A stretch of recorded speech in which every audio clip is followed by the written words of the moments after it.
पूनम एक फोटोग्राफर थी।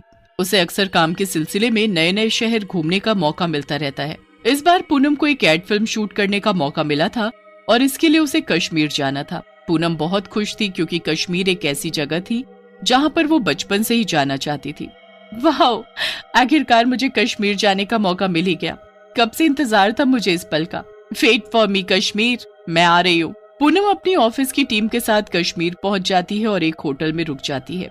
पूनम अपने रूम में पहुंचकर, वाह कितना सुंदर रूम है ये, और क्या खूब मौसम है कश्मीर का, मजा ही आ गया। यहाँ की खूबसूरत जगहों ने तो मेरा मन ही मोह लिया। पर पूनम ये सब बाद में, चल जल्दी से रेडी हो जा, काम के लिए भी निकलना है। पूरा दिन पूनम अपने काम में लगी रहती है और फिर रात में थक हार कर वो वापस अपने रूम में आकर लेट जाती है। थोड़ी ही देर में उसे नींद भी आ जाती है। पूनम सपना देखने लगती है। अरे ये तो मेरा रूम है, यहाँ कितना अंधेरा है। पूनम रूम के चारों तरफ देखती है और फिर बेड की तरफ देखकर दंग रह जाती है। अरे ये क्या, ये तो मैं हूँ। अगर ये मैं हूँ तो क्या मैं मर गई और फिर ये सब एक सपना है? मुझे तो कुछ भी समझ नहीं आ रहा। तभी पूनम को कमरे के बाथरूम के अंदर से रोशनी आती दिखाई देती है। वो अपना फोन उठाती है और उसकी टॉर्च जलाकर बाथरूम के अंदर जाकर देखती है तो उसे बाथरूम में एक चुड़ैल दिखाई देती है। पूनम जोर से चिल्लाती है और सपने में उसका फोन उसके हाथ से वहीं बाथरूम में गिर जाता है और तभी पूनम की आंख खुल जाती है। अरे ये एक सपना था। थैंक गॉड, मैं तो डर ही गई थी। वो सब तो एकदम सच लग रहा था। उफ, पर मेरा फोन कहाँ गया? पूनम फोन को बेड के आसपास देखती है पर उसे फोन कहीं भी नहीं दिखता। तभी पूनम की फोन की बेल बजती है और पूनम चौंक जाती है। फोन की आवाज बाथरूम से आ रही थी। पूनम अपने सपने को याद करती है और डरते डरते बाथरूम का दरवाजा खोलती है।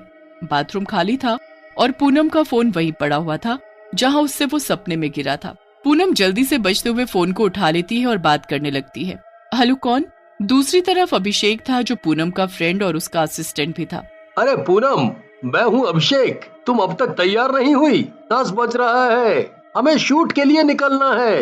ओ हाँ, मैं अभी आती हूँ अभिषेक। पूनम तैयार होकर फिर से काम पर निकल जाती है। दिन भर शूटिंग करने के बाद जब पूनम फिर से होटल के कमरे में जाती है तो उसे अपने कमरे में अजीब सा डर लगता है, पर वो उसे नजरअंदाज करके अपने बेड पर लेट जाती है। पूनम खुद से कहती है, मुझे ज्यादा नहीं सोचना कल के बारे में, मैं बस थकी हुई थी इसलिए उटपटांग सपने देख रही थी।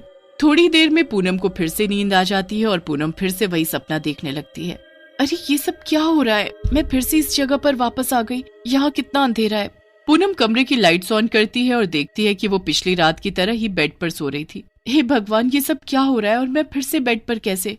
अगर ये सब सपना है तो मुझे इस सपने से बाहर आना है। तभी एक जोर की आवाज पूनम के पीछे से आती है और वो डर के पीछे देखती है। उसके पीछे रखा लैंप गिर गया था और टेबल के पास वही चुड़ैल खड़ी थी जो पिछली रात पूनम को बाथरूम में दिखी थी। कौन हो तुम और क्यों पड़ी हो मेरे पीछे? चली जाओ यहाँ से, जाओ यहाँ से।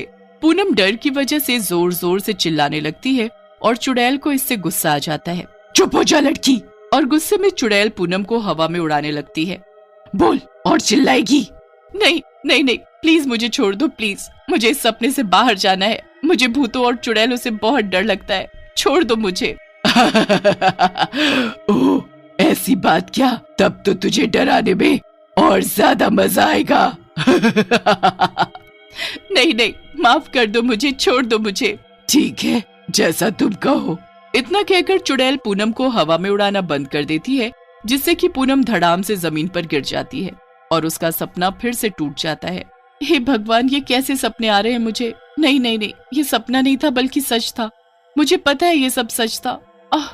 कितना दर्द हो रहा है कमर में, जरूर हवा से नीचे गिरने की वजह से। पूनम देखती है कि कमरे के कोने में रखा टेबल लैंप भी नीचे गिरकर टूट गया था और इससे पूनम को यकीन हो जाता है कि वो सपना नहीं देख रही थी और वो सब सच था। पर वो सब क्या था ये पूनम खुद भी नहीं जानती थी। तभी पूनम के दरवाजे की बेल बजती है। पूनम जाकर दरवाजा खोलती है। बाहर अभिषेक खड़ा था। अभिषेक, मुझे बहुत डर लग रहा है, मुझे इस कमरे में नहीं रहना। अरे पर हुआ क्या? आओ अंदर चलो और मुझे पूरी बात बताओ।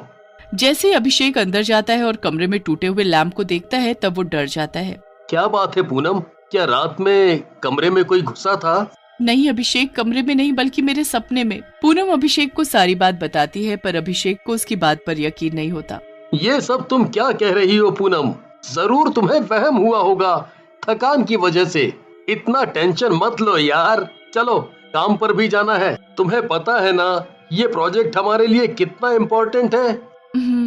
ठीक है अभिषेक, मैं अभी तैयार होकर आती हूँ, तुम चलो। पूनम को अभी भी कमरे में बहुत डर लग रहा था, इसलिए वो जल्दी से रेडी होकर काम के लिए निकल जाती है। रात में भी पूनम वापस उस रूम में नहीं जाना चाहती थी, इसलिए वो होटल के मैनेजर से रूम चेंज करने के लिए कहती है। सर प्लीज प्लीज मेरा रूम चेंज कर दीजिए, भले आप उसके पैसे डबल ले लीजिए। आई एम सॉरी मैम, अगर आपको नया रूम चाहिए तो कम से कम कल तक का वेट करना पड़ेगा।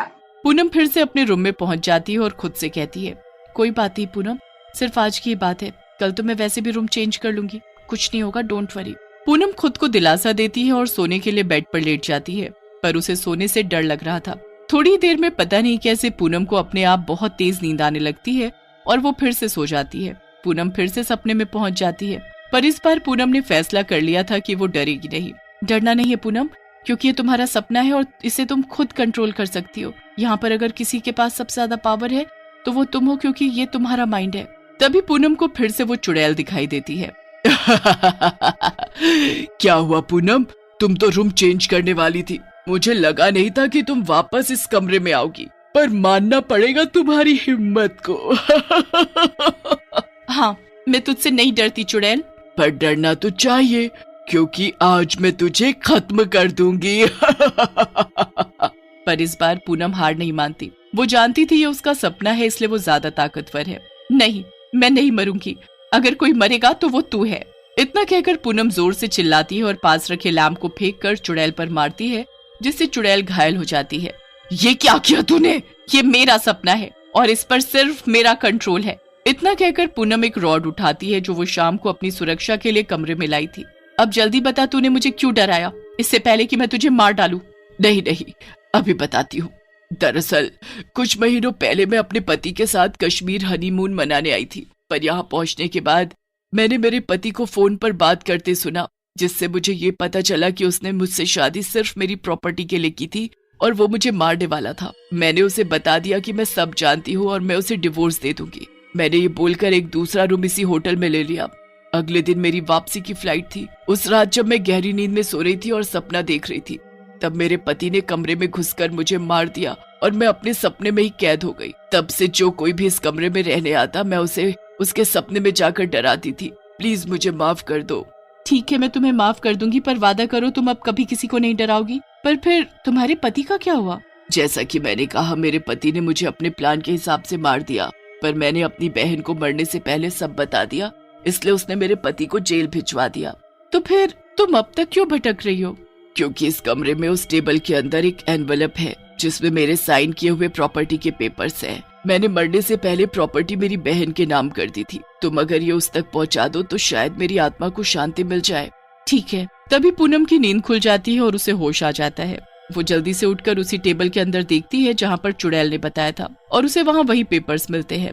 कश्मीर से वापस लौटने पर पूनम चुड़ैल की बहन को वो पेपर्स दे देती है, जिससे चुड़ैल की आत्मा को शांति मिल जाती है।